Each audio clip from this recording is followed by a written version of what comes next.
शुरू करने वाले हैं हम कौन सा कर रहे हैं, करंट इलेक्ट्रिसिटी।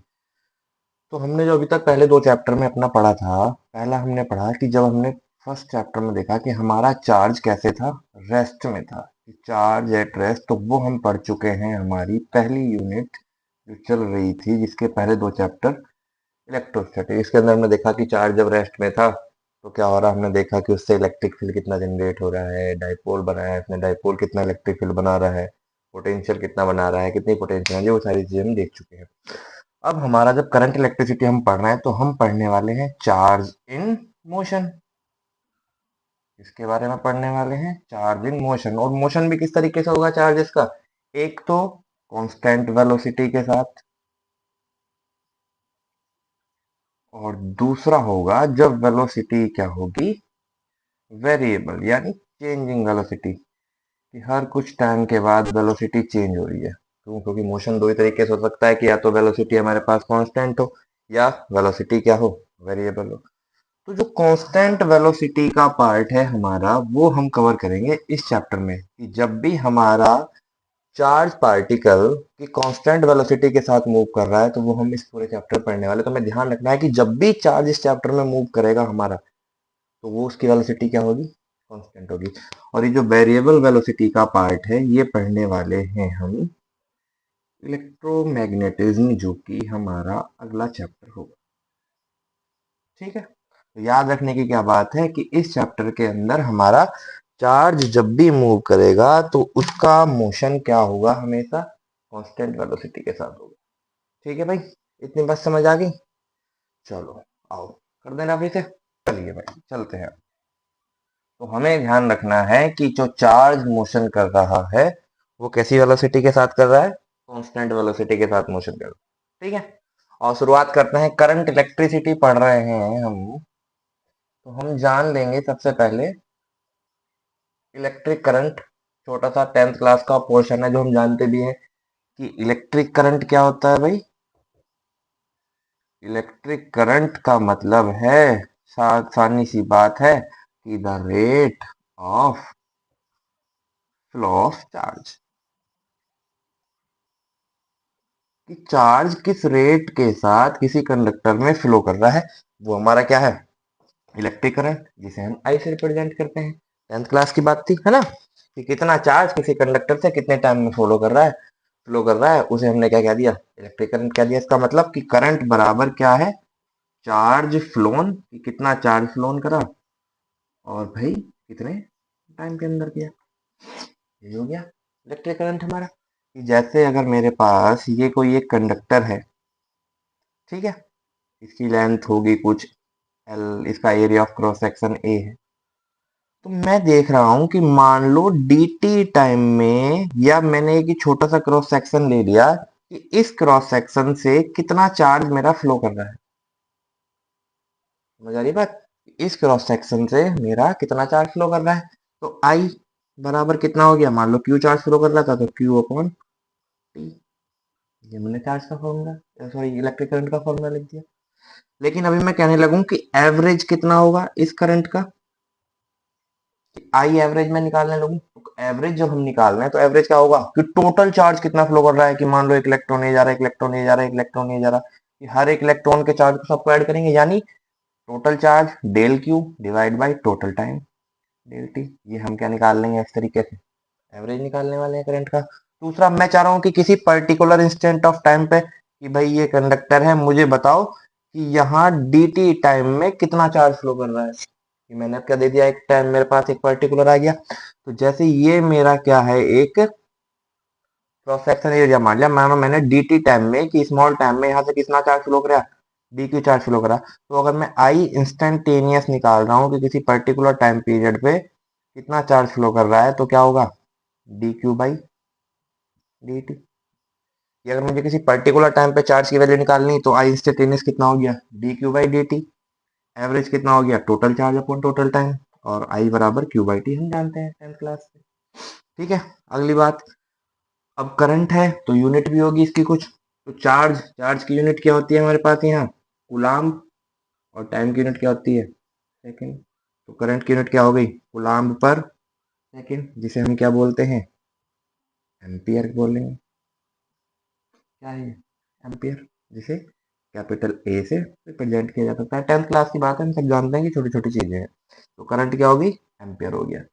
अब बात आती है कि ये चार्ज तो फ्लो कर रहा है कितने टाइम में, लेकिन ये इलेक्ट्रिक करंट जो है ये स्केलर है या वेक्टर है?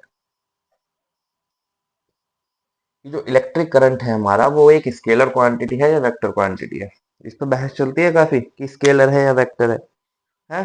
तुम्हें पता है, देखो स्केलर का मतलब कि कोई भी ऐसी फिजिकल क्वांटिटी जो केवल मैग्नीट्यूड पर डिपेंड करती है, डायरेक्शन पर डिपेंड नहीं करती, वो स्केलर है। और वेक्टर जो मैग्नीट्यूड और डायरेक्शन दोनों पे डिपेंड कर रहा हो। लेकिन यहाँ देखो हम क्या कहते हैं कि करंट का होता क्या है, कि करंट की डायरेक्शन क्या है, कि अगर मेरे पास ये कंडक्टर है इस तरीके से, ये यहाँ एक बैटरी के साथ जुड़ा हुआ है, वी ये पॉजिटिव टर्मिनल है, ये नेगेटिव टर्मिनल है, और करंट इधर को फ्लो कर रहा है। तो अगर करंट का फ्लो इस डायरेक्शन में है आई, तो इलेक्ट्रॉन्स इसके अपोजिट डायरेक्शन में फ्लो कर रहे होंगे। इलेक्ट्रॉन इसके अपोजिट डायरेक्शन में फ्लो कर रहे होंगे। ये बात है कि हम करंट की, इसका मतलब हमारे पास करंट की डायरेक्शन है, और मैग्नीट्यूड तो हमारे पास करंट का होता ही है। तो जब डायरेक्शन भी है और करंट भी है, कि both have direction and current, कि डायरेक्शन भी है और करंट भी है, तो फिर तो ये वेक्टर होना चाहिए था। लेकिन ऐसा नहीं होता। करंट क्या है? एक स्केलर क्वांटिटी है। करंट वेक्टर क्वांटिटी नहीं है। कारण क्या होगा? तो कारण है हमारा, क्योंकि करंट जो है वो वेक्टर लॉ ऑफ एडिशन को फॉलो नहीं कर रहा है। जैसे मान लो, तुम क्या करें, हम यहाँ देखो इस तरीके से, ये इधर वाला रफ कर देता हूँ ना ऊपर का, कि हमारे पास 2 एम्पियर करंट मेरे पास यहाँ से आई, और ये 3 एम्पियर करंट मेरे पास यहाँ से आई, तो इनका टर्म जो टोटल आया वो कितना हो गया? 2 + 3, 5 एम्पियर हो गया है। या फिर इस तरीके से, जैसे मान लो मैं ये 2 बल्ब बना देता हूँ, कि एक बल्ब ये रहा और दूसरा बल्ब ये रहा। ठीक है, ये दोनों यहाँ पैरेलल में जुड़े हैं, ये वी वोल्ट की बैटरी के साथ है, इसने कुछ करंट प्रोड्यूस करी आई 1 यहाँ चला गया, I2 इसमें चला गया, तो ये I1 + I2 आई का ही तो सम है। तो इसका मतलब करंट जो है ये स्केलर की तरह ऐड होता है, कि it adds like scalar quantity, कि ये स्केलर क्वांटिटी की तरह ऐड हो रहा है, और वेक्टर लॉ ऑफ एडिशन को फॉलो नहीं कर रहा है, and does not follow vector law of addition, कि वेक्टर लॉ ऑफ एडिशन को फॉलो कर नहीं रहा। तो इसीलिए इलेक्ट्रिक करंट क्या है? Scalar quantity. समझ आई बात?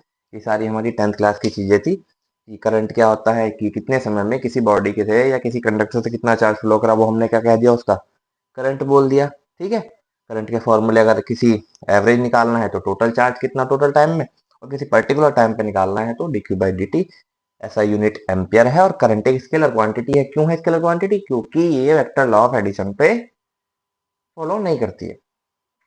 ठीक है, चलो आओ, क्लियर? आओ देखो, इतना इतना इसका स्क्रीनशॉट लेना चाहो तो चलो इस पे कोई एक क्वेश्चन करते हैं फॉर्मूलाज पे।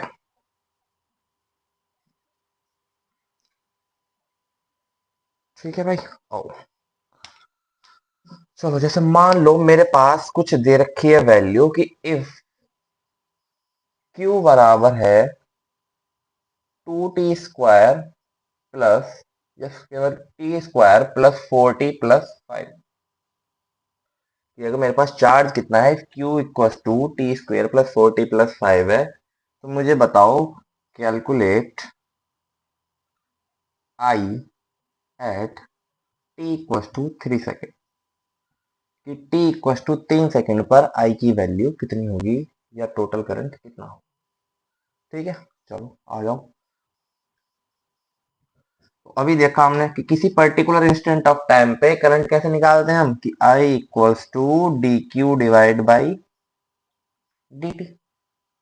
तो Q दे रखा है हमें, तो क्या आ जाएगा, d/dt, और Q की वैल्यू कितनी है, t² + 4t + 5, t² + 4t + 5, यानी इसका डिफरेंशिएशन करना है तो कर देते हैं। आई टी स्क्वायर प्लस 40 + 5, तो टी स्क्वायर का डिफरेंशिएशन कितना होगा भाई? 2 शुरू में आ जाएगा, 2t प्लस 40 का डिफरेंशिएशन 4 और 5 का 0। तो आई कितना आया? 2t + 4, लेकिन मुझे कहाँ बताना है? At t equals to 3 second. तो at t equals to 3 second कितना हो जाएगा? आई इक्वल्स टू 2, 3 की जगह 3 लिख दिया, +4, तो 2 3 जा 6 और 4 10। तो आई बराबर कितना आ गया? 10 एम्पियर। हो जाएगी बात। तो आई कितना आया हमारे पास टोटल?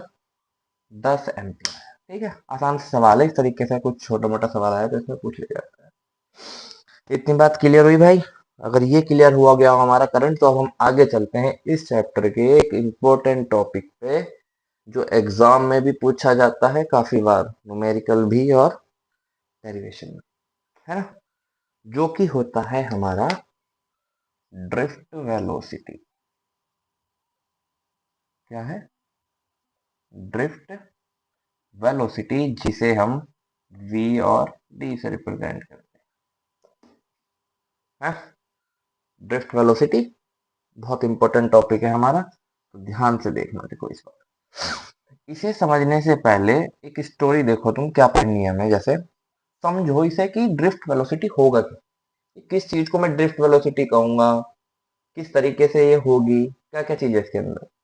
तो देखो, हम पहले चैप्टर में पढ़ चुके हैं कि अगर मेरे पास ये कोई एक कंडक्टर है, अगर मेरे पास कोई एक ये कंडक्टर है, ठीक है, और इसे मैं एक एक्सटर्नल इलेक्ट्रिक फील्ड में रखना हूं जिसकी डायरेक्शन ये है कि ई एक्सटर्नल क्या है? इधर है। मेरे पास एक कंडक्टर था, मैंने इसे एक्सटर्नल इलेक्ट्रिक फील्ड में रख दिया जो इस डायरेक्शन में है।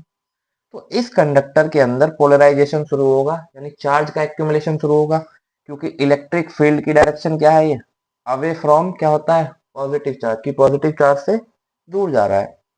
तो इसका मतलब ये जब इलेक्ट्रिक फील्ड इधर है मेरे पास, तो पॉजिटिव चार्ज इसका इस फेस पे पॉजिटिव चार्ज बनना शुरू हो गया और इस वाले फेस पे नेगेटिव चार्ज बनना शुरू हो गया।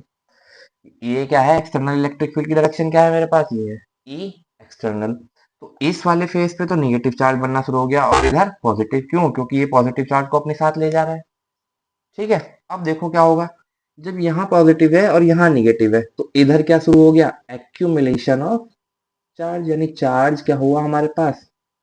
इकट्ठा होना शुरू हो गया, कि चार्ज का एक्यूमुलेशन यहाँ शुरू हुआ। और जब चार्ज एक्यूमुलेशन शुरू हुआ, तो इसकी वजह से इस कंडक्टर के अंदर इलेक्ट्रिक फील्ड प्रोड्यूस हो जाएगी, कि जब दोनों फेसेस पे चार्ज हुआ, और इलेक्ट्रिक फील्ड की डायरेक्शन होती क्या है? पॉजिटिव से दूर और नेगेटिव की तरफ। तो ये पॉजिटिव और ये नेगेटिव है, तो इसके अंदर जो इलेक्ट्रिक फील्ड हुआ उसे मैंने कह दिया ई आई, यानी इंड्यूस्ड इलेक्ट्रिक फील्ड। उसकी डायरेक्शन होगी ये इंड्यूस्ड इलेक्ट्रिक फील्ड। इतनी बात क्लियर कि मैंने किसी कंडक्टर को ये ई एक्सटर्नल की फील्ड में हमने रखा है, वो उसकी डायरेक्शन ये थी, तो उसकी वजह से इसके फेसेस पर चार्ज एक्यूमुलेट हुआ, और जिसकी वजह से इस कंडक्टर के अंदर इंड्यूस्ड इलेक्ट्रिक फील्ड प्रोड्यूस हुआ। अब इस इंड्यूस्ड इलेक्ट्रिक फील्ड की वैल्यू कितनी होगी? ये इंड्यूस्ड इलेक्ट्रिक फील्ड इसके अंदर जब बन तो गया, लेकिन तुम एक टर्म और जानते हो कि किसी भी कंडक्टर के अंदर नेट इलेक्ट्रिक फील्ड क्या होता है? 0 होता है। अगर कोई कंडक्टर मेरा आइसोलेट है, आइसोलेट मतलब बिल्कुल सिंगल अलग थलग पड़ा हुआ है, इसके साथ कोई बैटरी या कोई सोर्स नहीं जुड़ा है, तो उसके अंदर नेट इलेक्ट्रिक फील्ड क्या है? 0। अब नेट इलेक्ट्रिक फील्ड तो 0 तभी आएगा क्या? कि जब ये एक्सटर्नल इलेक्ट्रिक फील्ड और ये इंड्यूस्ड इलेक्ट्रिक फील्ड की वैल्यू सेम हो जाए। दोनों वेक्टर क्वांटिटी है, डायरेक्शन अपोजिट है, दोनों को सम करेंगे तो क्या आ जाएगा? 0 आ जाएगा। और ये कंडक्टर की प्रॉपर्टी भी, कि हम, क्योंकि इस कंडक्टर के अंदर क्या है? इनफाइनाइट नंबर ऑफ इलेक्ट्रॉन्स है। कंडक्टर के अंदर है क्या? इनफाइनाइट नंबर ऑफ इलेक्ट्रॉन है। जब जितने ज्यादा इलेक्ट्रॉन इसके अंदर है, तो उतना ही चार्ज इंड्यूस्ड होगा। जितना ज्यादा एक्सटर्नल इलेक्ट्रिक फील्ड में इसे दूंगा, उतना ही ज्यादा इंड्यूस्ड इलेक्ट्रिक फील्ड इसके अंदर प्रोड्यूस होगा। तो जरूरी नहीं है कि हम जिसे जितना ज्यादा इलेक्ट्रिक फील्ड हम इसे देंगे बाहर से, वो अंदर उतना ही इलेक्ट्रिक फील्ड इंड्यूस करेगा। इसका मतलब कि ई इंड्यूस्ड जो है वो बराबर होता है माइनस ऑफ ई एक्सटर्नल के। और दोनों का सम करा तो हमने नेट इलेक्ट्रिक फील्ड क्या आया? 0। ये बात हम जानते हैं कि नेट इलेक्ट्रिक फील्ड 0 है। लेकिन हुआ क्या कि नेट इलेक्ट्रिक फील्ड तो मेरा 0 आ गया, लेकिन मुझे एक बात बताओ कि नेट इलेक्ट्रिक फील्ड जीरो होने के बावजूद क्या इस कंडक्टर के अंदर जो इलेक्ट्रॉन्स हैं उनके अंदर कुछ मोशन हो रहा होगा या नहीं हो रहा होगा। कि नेट इलेक्ट्रिक फील्ड तो इस कंडक्टर में जीरो हो गया, लेकिन इस नेट इलेक्ट्रिक फील्ड जीरो होने के बावजूद इसके अंदर जो इलेक्ट्रॉन्स हैं उनका मोशन हो रहा है या नहीं हो रहा है। देखो सोच के देखो कि नेट इलेक्ट्रिक फील्ड तो जीरो है, लेकिन फिर भी उसके अंदर जो इलेक्ट्रॉन है उनके अंदर मोशन हो रहा है नहीं हो रहा है। हो रहा है। क्यों हो रहा है। ये कंडक्टर जो है इसके आसपास हीट तो होगी, मान लो जिस कमरे में रखा है रूम टेम्परेचर या, इस हीट को हम कहते हैं थर्मल हीट। क्या कहा हमने, थर्मल हीट। तो इस थर्मल हीट की वजह से electrons starts moving inside the conductor.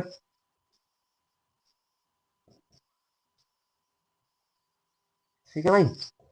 Thermal heat की वजह से इस कंडक्टर के अंदर जो इलेक्ट्रॉन्स हैं वो तो मूव कर ही रहे हैं, भले ही नेट इलेक्ट्रिक फील्ड जीरो है, लेकिन ये इलेक्ट्रॉन तो क्या कर रहे हैं, मूव कर रहे हैं। समझ आ रही है बात नहीं आ रही है।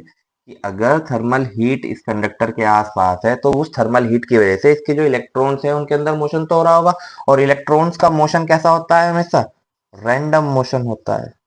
ये किसी भी पर्टिकुलर डायरेक्शन में मोशन नहीं करते, इनका मोशन क्या है, रैंडम है, और मोशन कर रहे हैं तो वेलोसिटी भी है। तो क्योंकि थर्मल हीट की वजह से इनका मोशन हो रहा है तो इलेक्ट्रॉन के द्वारा गेन की गई वेलोसिटी क्या होती है, थर्मल वेलोसिटी। तो electron start moving inside the conductor with thermal velocity. ये इलेक्ट्रॉन जो है कंडक्टर के अंदर किस वेलोसिटी के साथ घूम रहा है, थर्मल वेलोसिटी, जिसे हम रिप्रेजेंट करने वाले हैं यू से। जिसे हम किससे रिप्रेजेंट कर रहे हैं, यू से। इतनी बात समझ आई या नहीं आई। देखो हमने क्या कहा कि अगर मेरे पास कोई कंडक्टर है और मैं उसे इस डायरेक्शन में मैंने एक्सटर्नल इलेक्ट्रिक फील्ड अप्लाई किया तो उसके अंदर एक इंड्यूस्ड इलेक्ट्रिक फील्ड हुआ। जितना ज्यादा मैं उसे एक्सटर्नल इलेक्ट्रिक फील्ड दूंगा उसके अंदर इंड्यूस्ड इलेक्ट्रिक फील्ड भी उतना ज्यादा हुआ, और नेट इलेक्ट्रिक फील्ड कंडक्टर के अंदर जीरो हो गया। किस कंडीशन में, आइसोलेट कंडीशन में, कि जब कंडक्टर किसी भी वायरिंग के थ्रू किसी सप्लाई से जुड़ा हुआ नहीं था। इतनी बात क्लियर। अगली बात, भले ही इसके अंदर नेट इलेक्ट्रिक फील्ड जीरो है, लेकिन इसके अंदर जो भरे हुए इलेक्ट्रॉन्स हैं वो इलेक्ट्रॉन तो कंटिन्यूअसली मूव कर रहे हैं। किसकी वजह से, इसके कंडक्टर के आसपास एटमॉस्फेयर की थर्मल हीट की वजह से। अब क्योंकि थर्मल हीट की वजह से मोशन कर रहे हैं तो जिस वेलोसिटी के साथ इलेक्ट्रॉन्स मूव कर रहे हैं उस वेलोसिटी को हमने क्या कह दिया, थर्मल वेलोसिटी, जिसे हम यू से लिख रहे हैं। और इलेक्ट्रॉन्स का मोशन हमेशा क्या है, रैंडम है, किसी पर्टिकुलर डायरेक्शन में नहीं, कि इलेक्ट्रॉन्स क्या कर रहे हैं, ये हमेशा रैंडमली मूव कर रहे हैं। इतनी बात समझ आ गई या नहीं आई है, कि इलेक्ट्रॉन जिस थर्मल वेलोसिटी के साथ मूव कर रहे हैं वो क्या है, यू। ठीक है, चलो देख लो इसे एक बार रफ करते हैं, वरना ले लो स्क्रीनशॉट।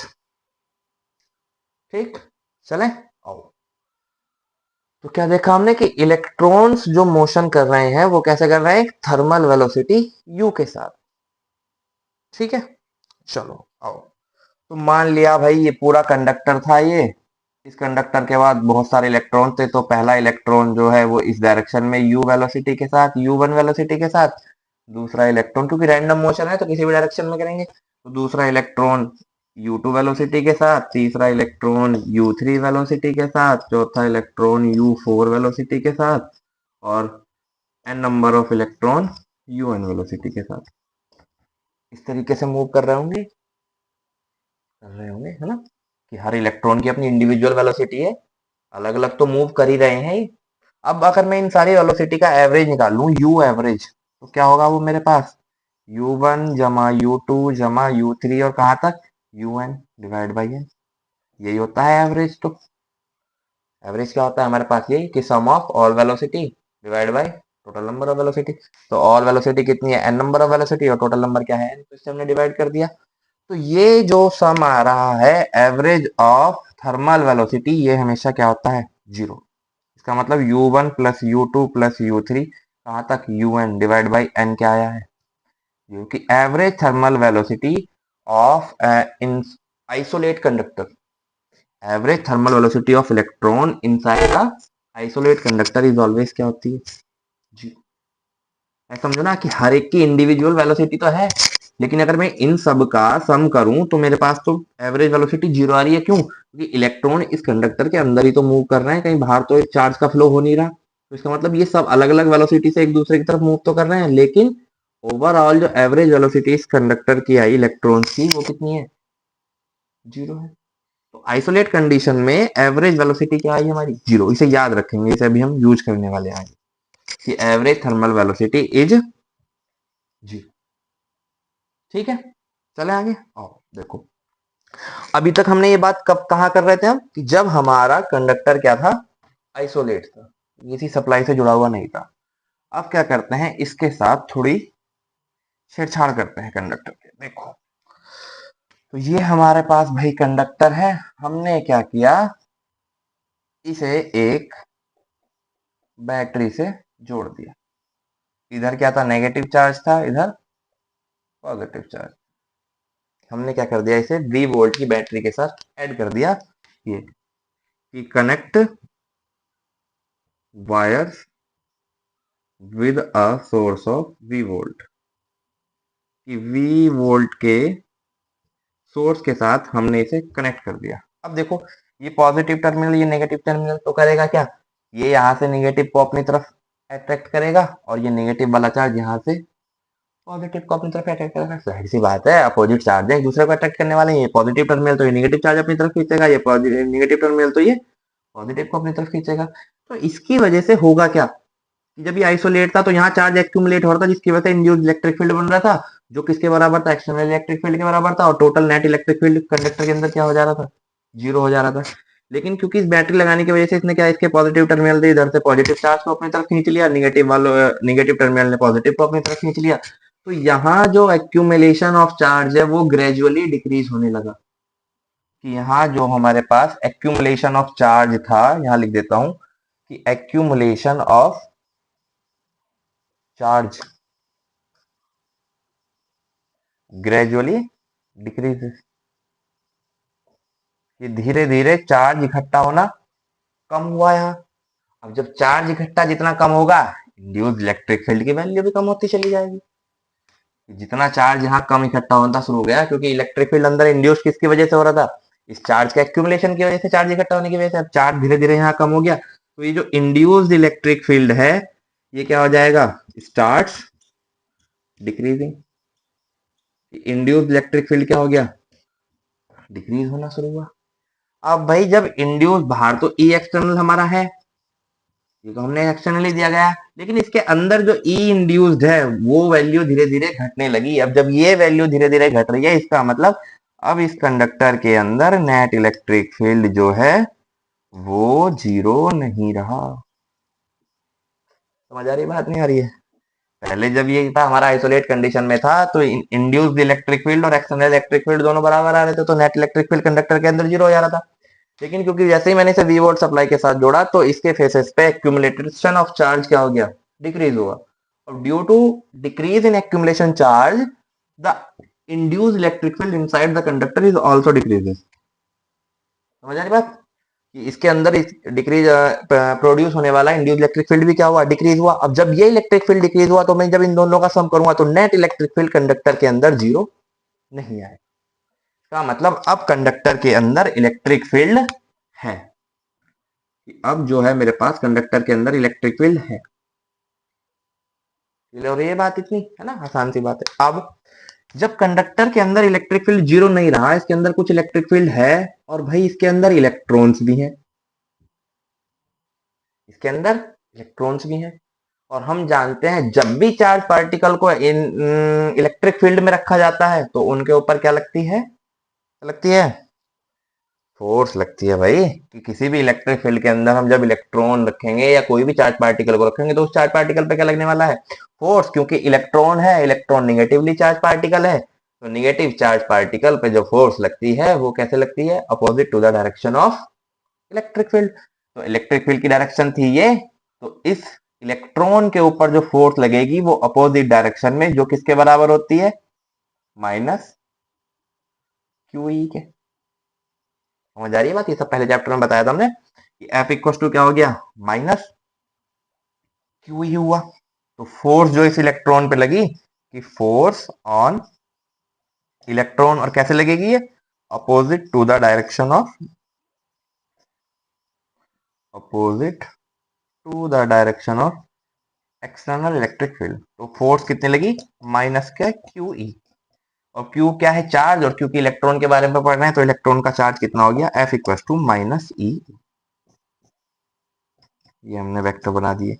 तो इलेक्ट्रॉन के ऊपर क्या लगा, फोर्स लगने लगा। ठीक है, कहानी समझ आ रही है नहीं आ रही है? भाई हमने सोर्स के साथ जोड़ा, जिसकी वजह से चार्ज का एक्यूमुलेशन डिक्रीज हुआ, एक्यूमुलेशन डिक्रीज हुआ तो इंड्यूस इलेक्ट्रिक फील्ड डिक्रीज हुआ।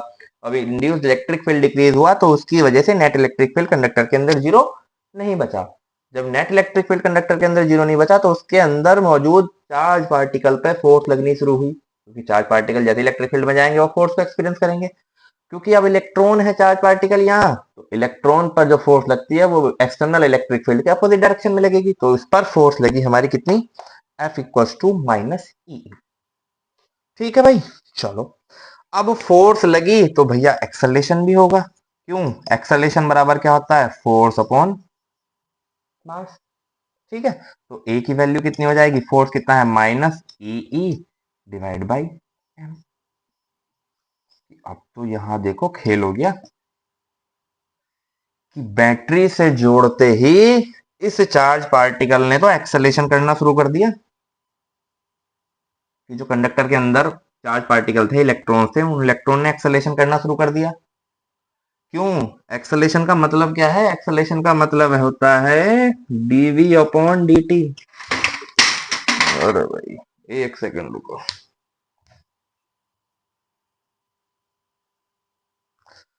सॉरी भाई डिस्टरबेंस के लिए, एक जरा लाइट चली गई थी। तो एक्सेलरेशन कितना हो गया, e upon minus e upon m. तो एक्सेलरेशन का मतलब क्या है, एक्सेलरेशन का मतलब तो है चेंज इन वेलोसिटी, कि वेलोसिटी में चेंज होता है तभी तो एक्सेलरेशन है। नाइन्थ में भी पढ़ा था हमने, ए बराबर होता है v minus u upon t, या ए बराबर होता है u two minus u upon t two minus t one. यही सब चीज है। एक्सेलरेशन का मतलब क्या है कि टाइम के साथ जब वेलोसिटी बदलती है तो एक्सेलरेशन होता है। और सबसे पहली बात अभी क्या बताई थी 15 मिनट पहले, कि हम तो इस चैप्टर में क्या पढ़ेंगे कि जब भैया इलेक्ट्रॉन या चार्ज पार्टिकल कांस्टेंट वेलोसिटी के साथ मूव करेंगे तब होगी, हम तो तब उसके बारे में पढ़ना है हम तो, कि हमें तो चार्ज पार्टिकल को कांस्टेंट वेलोसिटी के साथ चलाना है, तभी हम इलेक्ट्रिसिटी में पढ़ रहे हैं उसे। लेकिन यहाँ तो एक्सेलरेशन आने की वजह से वेलोसिटी में चेंज आने लगा, तो सही बात है। देखते हैं, देखो हमें लग रहा है ऐसा, कर लो एक बार स्क्रीन शॉट ले लो, ले लिया होगा चलो। हमें ऐसा लग रहा है कि इलेक्ट्रॉन्स ने एक्सेलरेशन करना शुरू कर दिया, लेकिन वास्तव में ऐसा होगा नहीं। हमें लगा क्या कि बैटरी को जोड़ने की वजह से जो इलेक्ट्रॉन्स हैं उन्होंने एक्सेलरेशन करना शुरू कर दिया, minus e divide by m. लेकिन एक्चुअल में ऐसा होगा नहीं। ठीक है, देखो क्यों नहीं होगा। मान लो पहला इलेक्ट्रॉन, याद रखना मैंने क्या बताया थी, कंडक्टर के अंदर एन नंबर ऑफ इलेक्ट्रॉन्स हैं। एन नंबर ऑफ इलेक्ट्रॉन का मतलब क्या होता है, जो हम कहते हैं ना कि there are n number of electrons, इसका मतलब होता है number of free electron per unit volume. Number of free electrons per unit, कि पर यूनिट वॉल्यूम में कितने इलेक्ट्रॉन है, इसका मतलब ये होता है। एन का मतलब कोई भी टोटल नंबर ऑफ इलेक्ट्रॉन नहीं है, एन का मतलब क्या है कि number of free electron per unit volume, कि पर यूनिट वॉल्यूम के अंदर कितने इलेक्ट्रॉन। अब कंडक्टर के अंदर तो इनफाइनाइट नंबर ऑफ इलेक्ट्रॉन हो गए, तो और हमने ये बताया था कि वो इलेक्ट्रॉन क्या कर रहे हैं, रैंडम मोशन कर रहे हैं। तो मान लो पहला इलेक्ट्रॉन जो था ये भैया, ये इसने मोशन करना शुरू करा इधर की तरफ, दूसरा इलेक्ट्रॉन जो था इसका मोशन हो गया इधर की तरफ, तीसरा इलेक्ट्रॉन हो गया इसका मोशन हो गया इधर की तरफ, चौथा इलेक्ट्रॉन हो गया उसका मोशन हो गया इधर की तरफ, यानी रैंडम मोशन है। मोशन क्या है, रैंडम है। अब ये जो मूव कर रहा है तो इसकी वेलोसिटी कितनी है, u1 है, u2 है, u3 है, un है, ऐसी है थर्मल वेलोसिटी। तो अब नहीं होगी। अब देखो इतनी वेलोसिटी के साथ ये मूव कर रहे हैं, अब क्या होगा कि जब इन इलेक्ट्रॉन के अंदर मोशन रैंडम है तो उस रैंडम मोशन की वजह से they started collide to each other, they started collide to each other, कि ये एक दूसरे से कोलाइड करना शुरू करेंगे, नहीं करेंगे, कि टकराना शुरू करेंगे एक दूसरे से। कि जैसे भैया मान लो पहला इलेक्ट्रॉन यहां से निकला और ये जाके टकराया दूसरे इलेक्ट्रॉन के कर्नल के साथ, ये क्या है, कर्नल। अब भाई कर्नल क्या होता है, कर्नल होता है ऐसा एटम जिसमें से इलेक्ट्रॉन निकला हो, कि ये इलेक्ट्रॉन कहीं एटम से तो निकल रहे होंगे, तो जिस इलेक्ट्रॉन एटम से इलेक्ट्रॉन निकल जाता है उस एटम को हम क्या कहते हैं, कर्नल। तो क्या होगा, एक इलेक्ट्रॉन जाके इस कर्नल से टकराया, इस कर्नल से टकराने के बाद क्या करा उसने, यहाँ इस कर्नल से टकराया और कर्नल से टकराने के बाद इधर आया, तो इधर से जैसे ही चला, अभी हमने देखा था कि हमारे पास एक्सेलेरेशन है, यानी इसकी वेलोसिटी धीरे धीरे बढ़ी, लेकिन इस कर्नल से टकराती वेलोसिटी क्या होगी, जीरो होगी। अब इस कर्नल से टकराया तो टकराने के बाद इधर की तरफ चला तो ये दूसरा कर्नल मिल गया इसे, कहता है आजा भाई कहाँ जा रहा है, यहाँ रुक। क्यों, इससे टकरा के जैसे इधर को चला था तो वेलोसिटी फिर से बढ़नी शुरू हुई, लेकिन इस कर्नल से टकरा के फिर वेलोसिटी क्या होगी, जीरो हो गई। इसने कहा मैं तो फिर चला, कि फिर चली, तो ये चली इधर, तो यहाँ आई तो वेलोसिटी फिर से बढ़ी, जैसी वेलोसिटी बढ़ी यहाँ के इसने कहा फिर आ जाओ भाई, वेलोसिटी क्या हो गई, जीरो।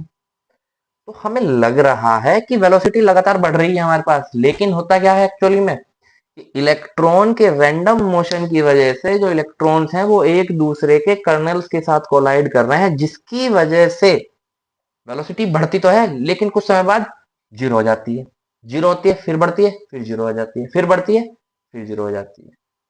समझ आई बात। तो अगर हम लिखना चाहें तो हम क्या लिखेंगे कि इट सीम्स कि ऐसा लग रहा है that electrons moves with acceleration a and increase in velocity,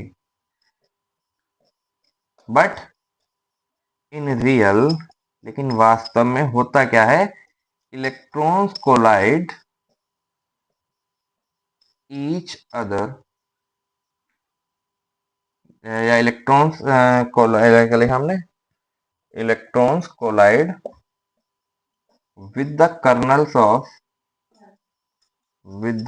kernels of other electrons and gave us a, देखो जैसे यहाँ देखो, मान लो पहले इलेक्ट्रॉन हमारा v1 वेलोसिटी से गया, दूसरा v2 से गया, तीसरा v3 से गया, और ये टकरा रहे हैं कि पहले वेलोसिटी बढ़ती है फिर इसकी जीरो, फिर इसकी वेलोसिटी बढ़ती है इसकी जीरो, फिर इसकी वेलोसिटी बढ़ती है इसकी जीरो। तो अगर मैं इन सबका एवरेज निकालने लगूं v एवरेज, तो वो मुझे क्या मिलेगा, कांस्टेंट मिलेगा।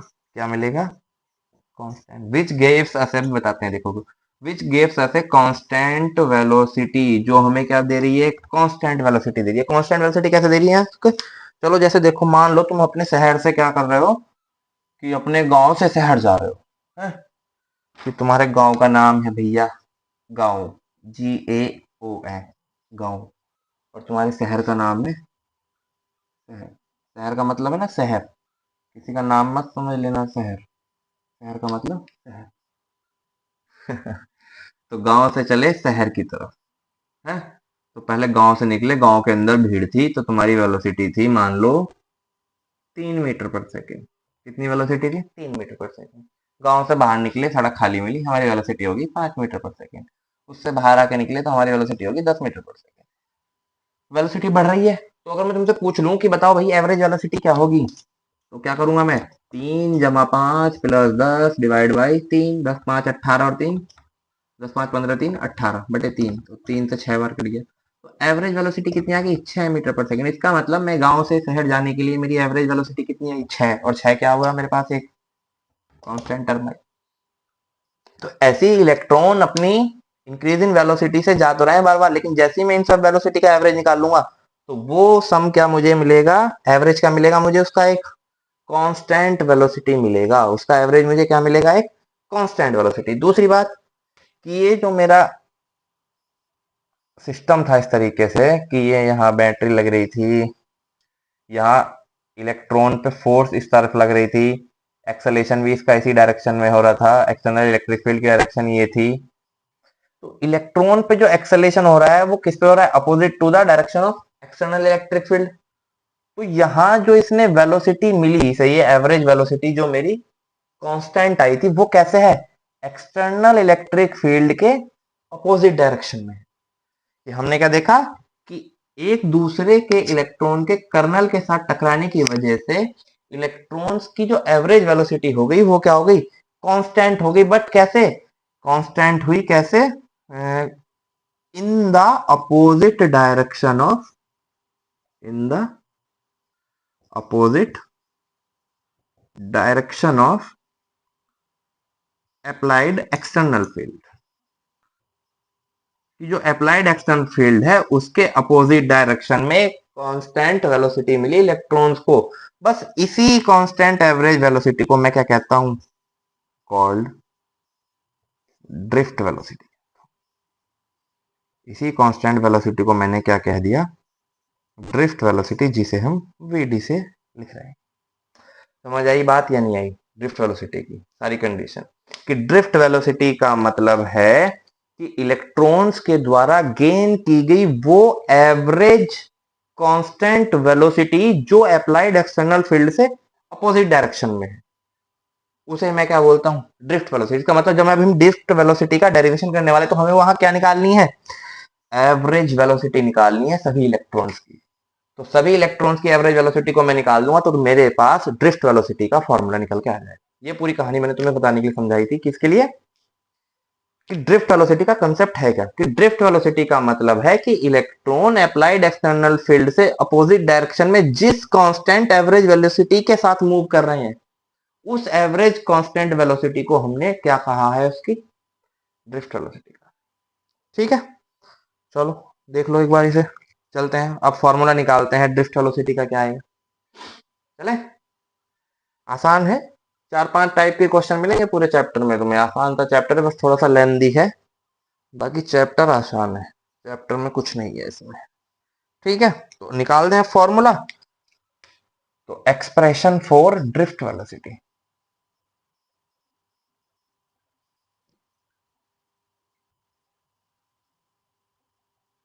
तो मान लो वही कि दे रहा है एन नंबर ऑफ इलेक्ट्रॉन है, तो मान लो, हाँ एक बात और, इसे पूरा करने से पहले देखो कि जैसे मान लो ये इलेक्ट्रॉन जो है मेरा यहां से जाके टकराया इस कर्नल के साथ, इस कर्नल से चलने के बाद ये इलेक्ट्रॉन जाके टकराया इस कर्नल के साथ, यहां से टकराने के बाद ये जाके टकराया इस कर्नल के साथ इलेक्ट्रॉन। तो दो सक्सेसिव कोलिजन के बीच के टाइम को हम कहते हैं टाउ। क्या कहते हैं, टाउ, कि the time between two successive collision,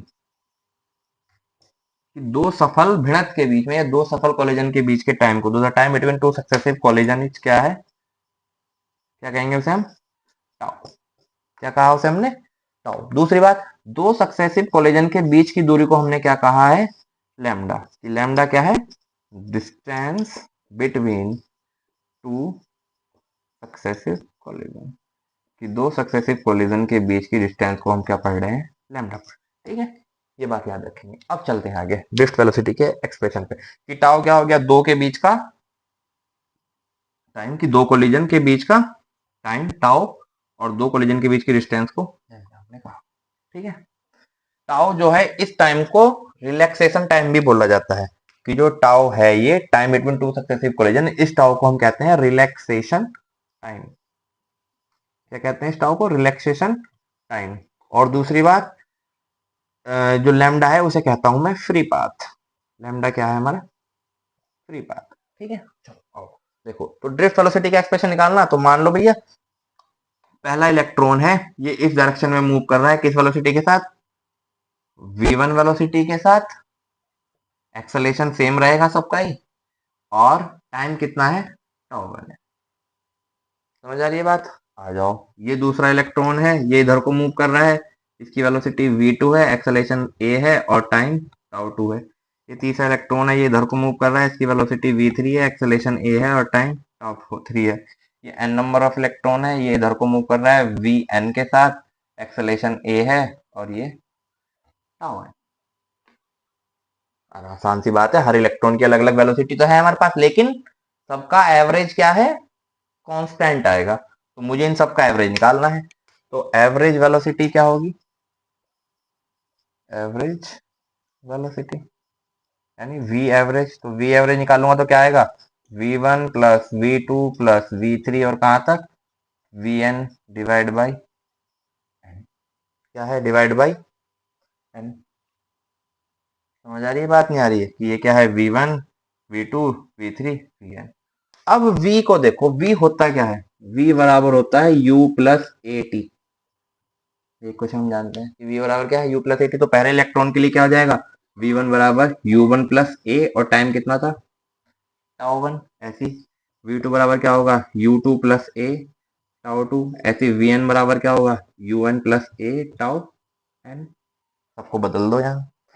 तो V एवरेज, और यही एवरेज क्या होता है ड्रिफ्ट वेलोसिटी। तो V एवरेज को मैंने क्या लिख दिया V drift velocity equal to V1 की जगह क्या आ गया U1 plus a tau one, V2 की जगह क्या हो गया U2 plus a tau two, और ऐसे कहाँ तक UN plus a tau n और डिवाइड बाई एन।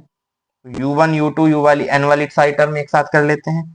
तो VD इक्वल टू कितना आ जाएगा U1 प्लस U2 प्लस कहाँ तक UN डिवाइड बाई एन। इधर क्या बचा a tau one a tau two और कहाँ तक ए टाउ एन तक। तो सब में ए कॉमन है तो प्लस ए, और यहाँ क्या बचा tau one plus tau two और कहाँ तक tau n divide by n. यहाँ तक की बात क्लियर।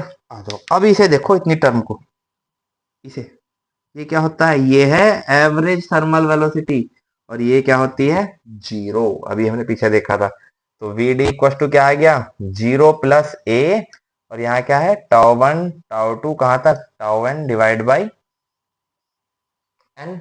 अब ये देखो ये क्या है एवरेज रिलैक्सेशन टाइम है, यानी रिलैक्सेशन टाइम का एवरेज है ये। तो इसे मैं क्या लिख सकता हूँ कि वी डी इक्वल टू ए, और इस पूरे को मैंने क्या लिख दिया टाउ एवरेज। क्यों तो ये क्या हो गया average relaxation time. Relaxation type का एवरेज हो गया ना कि tau one tau two tau one. तो वी डी इक्वल टू क्या आ गया ए टाउ एवरेज। अब ए क्या था निकाला था हमने शुरू में ही कि v d equal to a था minus e e divide by m tau average. तो ड्रिफ्ट वेलोसिटी का एक फॉर्मूला हमारे पास क्या निकल के आया कि वी डी इक्वल टू क्या है minus e e divide by m tau average. समझ आई बात नहीं समझ आई है ना। यहाँ देखो तो हमने क्या करा सीधा सीधा कि हर इलेक्ट्रॉन की इंडिविजुअल वेलोसिटी लिखी, रिलैक्सेशन टाइम लिखा, और उन सबका एवरेज निकाला। तो हमारे पास क्या निकल के आया drift velocity minus e e divide by m tau average. ठीक लिखो इसे देखो एक बार इतना आते हैं अभी।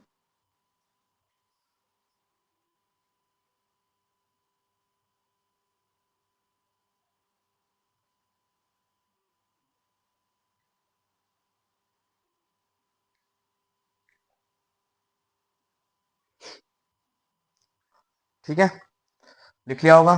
साफ करें इसे इधर वाले को। चलो और देखो तो एक फॉर्मूला मेरे पास इलेक्ट्रिक फील्ड आ गया, लेकिन अगर मुझे पोटेंशियल डिफरेंस की टर्म में दे रखा हो, जैसे क्या कि मेरे पास ये जो कंडक्टर था ये कुछ इस तरीके से था कि इसकी लंबाई L थी, इसके दोनों सिरों के बीच का पोटेंशियल डिफरेंस V था।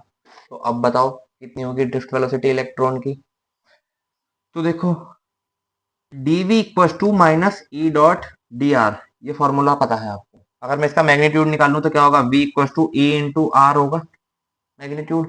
तो v इक्वल टू ई तो ई रहा, r कितना चलना है इसे l जो इसकी बराबर है। तो e बराबर कितना आ गया v अपॉन एल। तो इस ई को यहाँ रिप्लेस कर दो इससे। तो ड्रिफ्ट वेलोसिटी का फॉर्मूला क्या बन जाएगा वी डी इक्वल टू ई, ई की वैल्यू कितनी है v अपॉन एल, एम पहले से ही है टाउ। तो ड्रिफ्ट वेलोसिटी का एक फॉर्मूला क्या आ गया v d equal to e v upon m l tau average. क्या आया v d equal to e v upon m l tau average. ये क्या है हमारा ड्रिफ्ट वेलोसिटी का फॉर्मूला है। समझ आई बात नहीं आई कि वी डी इक्वल टू क्या आ गया e v upon m l tau. ठीक है चलो आओ आगे चलो याद रखना है इन दोनों फॉर्मूलों को। अब एक और इंपॉर्टेंट डेरिवेशन देख लेते हैं, छोटा सा है, जो कि है हमारा relation between current and drift velocity. कि करंट और ड्रिफ्ट वेलोसिटी के बीच का रिलेशन क्या है। Relation between current and drift velocity, current और ड्रिफ्ट वेलोसिटी के बीच का रिलेशन क्या होगा कि आई और वी डी के बीच का रिलेशन। ठीक है आसान सा है देखो एकदम कर लेंगे। सब जैसे ये कंडक्टर था मेरा, बड़ा सा बना लेते हैं। किसका रिलेशन निकालना करंट और ड्रिफ्ट वेलोसिटी का। कुछ और मत समझ लेना, करंट और ड्रिफ्ट वेलोसिटी का रिलेशन निकालना है। ठीक है रिलेशन से दिमाग में कुछ और बात आती है तुम्हारे, लेकिन हमें किसका निकालना है करंट और ड्रिफ्ट वेलोसिटी का। आ जाओ तो अभी हमने देखा कि मान लो इसके अंदर इलेक्ट्रॉन्स मोशन कर रहे हैं, तो मैं क्या ले लूं, यहाँ एक छोटा सा क्रॉस सेक्शन एरिया ले लेता हूँ। ये मैंने एक छोटा सा क्रॉस सेक्शन एरिया ले लिया यहाँ, जिसे मैंने कहा आई, या वन मान लो, इसे मैंने क्या कह दिया, वन है। क्या है भैया, ये वन है। अब हुआ क्या कि dt टाइम के अंदर इस क्रॉस सेक्शन एरिया से जितने इलेक्ट्रॉन निकले, वो dt टाइम में सारे इलेक्ट्रॉन कहाँ गए, यहाँ गए, इधर। इसे मान लिया मैंने क्रॉस सेक्शन नंबर 2, कि dt टाइम में यहां से जितने इलेक्ट्रॉन निकले वो सारे कहाँ गए, यहाँ गए है। तो लिख लें कि number of electron passes through cross section 1, passes through cross section 1, कि नंबर एक क्रॉस सेक्शन से जितने इलेक्ट्रॉन पास हुए वो निकाल ले हम कितने। अब वो इलेक्ट्रॉन होंगे कितने भैया, तो ये से समझो कि जब ये इलेक्ट्रॉन यहां से जा रहे हैं और ये 2 तक आ गए, तो इसके पीछे से कुछ और इलेक्ट्रॉन भी तो आ रहे होंगे अगली तरफ। यहां से इलेक्ट्रॉन निकले तो ऐसा तो होगा नहीं कि ये इलेक्ट्रॉन यहां से गए और पीछे से इलेक्ट्रॉन ने आना बंद कर दिया, तो ये इलेक्ट्रॉन यहां से गए और बस यहां जाके रुक गए और पीछे सब कुछ मैदान खाली है। कि ट्रेन का डब्बा, ये स्टेशन था तो ट्रेन का डब्बा स्टेशन पे तो आया, लेकिन डब्बा डब्बा आगे को चल गया और ये पीछे की ट्रेन यहीं रुक गई स्टेशन से पहले ही। ऐसा तो होगा नहीं ना, कि जैसे ट्रेन का डब्बा आगे बढ़ेगा, मतलब ट्रेन का जो इंजन है वो आगे की तरफ बढ़ेगा, तो उसके पीछे पीछे डब्बे भी तो आगे आगे चलेंगे। और ऐसे यहाँ है कि जब ये इलेक्ट्रॉन इस पहले क्रॉस सेक्शन से पास हो रहे हैं, तो इसके पीछे से और इलेक्ट्रॉन्स भी तो आ रहे होंगे। तो dt टाइम में इससे जितने इलेक्ट्रॉन पास होंगे, कि dt टाइम में इस वाले क्रॉस सेक्शन एरिया से जितने इलेक्ट्रॉन पास हुए वो सारे कहाँ चले जाएंगे, इन दोनों के बीच में, यहां जाएंगे। समझ आ रही बात नहीं, कि dt टाइम में पहले क्रॉस सेक्शन से जितने इलेक्ट्रॉन्स पास हुए वो सारे इलेक्ट्रॉन कहाँ जाएंगे, पहले और दूसरे क्रॉस सेक्शन के बीच में आ जाएंगे। इसका मतलब number of electron passes through cross section 1 किसके बराबर होगा, number of electrons in the shaded region. ये जो शेडेड रीजन है इसके अंदर जितने इलेक्ट्रॉन्स हैं वो सारे dt टाइम में इस वन वाले से जरूर पास हुए होंगे। समझ आई बात, इतनी नहीं आई, ठीक है, आसान सी है कि भाई dt टाइम में पहले वाले क्रॉस सेक्शन से जितने इलेक्ट्रॉन निकले वो सारे इलेक्ट्रॉन दूसरी और पहली सरफेस के बीच में आकर रुक गए। कि ट्रेन का इंजन चला और ट्रेन के बीच में कितनी रुक गई, कि इंजन यहाँ और लास्ट बोगी यहाँ, तो dt टाइम में इंजन ने पूरा स्टेशन कवर कर लिया, तो ट्रेन कहाँ गई, लास्ट वाले पॉइंट के और पहले वाले पॉइंट के बीच में आ गई। तो ऐसे यहाँ था कि ये इलेक्ट्रॉन पहले वाले क्रॉस सेक्शन से गए, तो dt टाइम में टोटल इलेक्ट्रॉन यहाँ से जितने पास होंगे कितने, कि 2 और 1 के बीच में टोटल जितने इलेक्ट्रॉन है वो होंगे। ठीक है, चलो अब इलेक्ट्रॉन पास हुए तो इनके ऊपर चार्ज भी होगा कुछ, तो टोटल चार्ज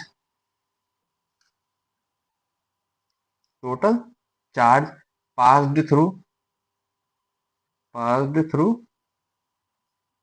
A1, कि पहले क्रॉस सेक्शन एरिया से टोटल चार्ज कितना पास करेगा। समझ आ रही बात नहीं, कि कितना चार्ज पास करा। तो dq बराबर किसके बराबर होता है, q बराबर क्या होता है, n इंटू ई के। लेकिन ये किसके लिए, केवल अगर एक इलेक्ट्रॉन है मेरे पास, मतलब मान लो n की वैल्यू कितनी है, 1 है, और एक इलेक्ट्रॉन पे चार्ज कितना है, e है, तो n तो रहा, क्योंकि कंडक्टर है, कंडक्टर के पास तो n नंबर ऑफ इलेक्ट्रॉन होंगे। और अभी बताया था मैंने n नंबर ऑफ इलेक्ट्रॉन का मतलब क्या होता है, कि अगर मैं बोल लूं कि n नंबर ऑफ इलेक्ट्रॉन, तो n का मतलब होता है number of free electrons per unit volume, number of free electrons per unit volume, की पर यूनिट वॉल्यूम में कितने इलेक्ट्रॉन है, इसका मतलब ये होता है n का मतलब। तो ये मान लो ये इसका वॉल्यूम हो गया, ये वाला, ये तो इस वॉल्यूम के अंदर कितने इलेक्ट्रॉन्स हैं वो मैं किससे दिखा रहा हूं, n से दिखा रहा हूं। फिर एक इलेक्ट्रॉन पे चार्ज कितना है, e है, एक इलेक्ट्रॉन पे चार्ज कितना है, e है, कि -1.6 इंटू 10⁻⁻19 कूलम। लेकिन ये तो बात आई किसकी, कि एक इलेक्ट्रॉन पे कितना चार्ज है उसकी बात आई, इसके अंदर कितने इलेक्ट्रॉन होंगे वो भी तो निकालना पड़ेगा। तो वो कैसा आएगा मेरे पास, कि इस पूरे शेडेड रीजन का मैं क्या निकाल दूं, वॉल्यूम निकाल दूं। क्या निकाल दूं, वॉल्यूम। अब अगर एक्सटर्नल फील्ड की डायरेक्शन ये है, ई एक्सटर्नल, क्योंकि इलेक्ट्रॉन इस तरफ मोशन कर रहे हैं, तो इलेक्ट्रॉन हमेशा अप्लाइड एक्सटर्नल फील्ड के अपोजिट डायरेक्शन में करेंगे। तो अगर एक्सटर्नल इलेक्ट्रिक फील्ड रिएक्शन ये है तो इलेक्ट्रॉन जो इधर को मोशन कर रहे हैं ये ड्रिफ्ट वेलोसिटी के साथ मोशन कर रहे हैं। अभी हमने पीछे प्रूव किया था इस बारे में कि इलेक्ट्रॉन की वो एवरेज वेलोसिटी जो एक्सटर्नल इलेक्ट्रिक फील्ड के अपोजिट डायरेक्शन में होती है उसे हम क्या बोलते हैं, ड्रिफ्ट वेलोसिटी कहते हैं। तो क्योंकि अगर ये ड्रिफ्ट वेलोसिटी के साथ मोशन कर रहे हैं और dt टाइम में चल रहे हैं तो मुझे ये डिस्टेंस निकालनी है। डिस्टेंस कितनी हो जाएगी, डिस्टेंस बराबर हमेशा क्या होता है, स्पीड इनटू टाइम। तो डिस्टेंस मुझे निकालनी है, मान लो ये s है, ये डिस्टेंस में निकालूंगा तो कैसा आएगी, dt into v into D, कि टाइम के साथ और वेलोसिटी की मल्टीप्लाई कर दी तो मेरे पास क्या आ गया, डिस्टेंस आ गया। तो अगर मैं इसका वॉल्यूम निकाल लूंगा तो वॉल्यूम क्या आएगा कि अगर इसके पूरे का क्रॉस सेक्शन का एरिया ए है तो वॉल्यूम क्या होता है, एरिया इंटू हाइट या एरिया इंटू लेंथ। तो इस पूरे का एरिया तो कितना है, ए है, एरिया कितना है ए, क्योंकि मुझे तो वॉल्यूम चाहिए ना यहाँ, तो एरिया ए और लेंथ कितनी है अभी हमारी, v d into d t. समझ आई बात या नहीं आई। हमने निकाला कि इस पहले क्रॉस सेक्शन से टोटल कितना चार्ज पास हो रहा है, तो टोटल जितना चार्ज पास होगा वो क्या होगा कि इस वॉल्यूम के अंदर टोटल जितना चार्ज भरा हुआ है वही तो पास हुआ होगा। तो हमने क्या निकाल लिया कि डी क्यू बराबर एन ई, वॉल्यूम क्या हो गया, एरिया इसका, और इंटू ये लेंथ की जितनी लेंथ में भरे हुए हैं, तो लेंथ क्या होगी, v d into d t. अब इस डी टी को यहाँ ले आओ इस डी क्यू के नीचे, तो क्या आ जाएगा, D Q divide by D T, और बराबर क्या आया हमारे पास, एन ई ए और वी, एन ई ए और वी यानी वी ड्रिफ्ट वेलोसिटी। अभी निकाला था भैया शुरू में, d q upon d t क्या होता है, आई, और equal to n e a v into d. ये रिलेशन होता है हमारा करंट और ड्रिफ्ट वेलोसिटी के बीच का, जिसे मैं क्या कह देता हूं, नावेद। क्या कह देता हूं, नावेद। या इसे अगर तुम उल्टा करके लिखो तो आई बराबर ऐसे हो जाएगा कि वी डी तो ऐसे ही रहा और e n a, sorry small n है, एन ए। तो या तो कुछ नावेद पढ़ते हैं, कुछ पढ़ते हैं वीना, वीना, जहां एन क्या है, number of free electrons per unit volume, e क्या है, चार्ज ऑन इलेक्ट्रॉन, ए क्या है, एरिया ऑफ क्रॉस सेक्शन, और बी डी क्या है, ड्रिफ्ट वेलोसिटी ऑफ द। समझ आई आज की बात। तो हमने दो चीजें पढ़ ली, ड्रिफ्ट वेलोसिटी क्या होती है, ड्रिफ्ट वेलोसिटी का फॉर्मूला निकाल दिया, और उसके साथ साथ हमने देख लिया कि करंट और ड्रिफ्ट वेलोसिटी के बीच का रिलेशन क्या है, जो कि है आई बराबर n e a v d. ठीक है, चलो आज का लेक्चर यहीं तक रहने देते हैं, कल हम शुरुआत करेंगे इसके कुछ क्वेश्चन से, और फिर हम आगे देखेंगे क्या पढ़ना है हमें इसमें।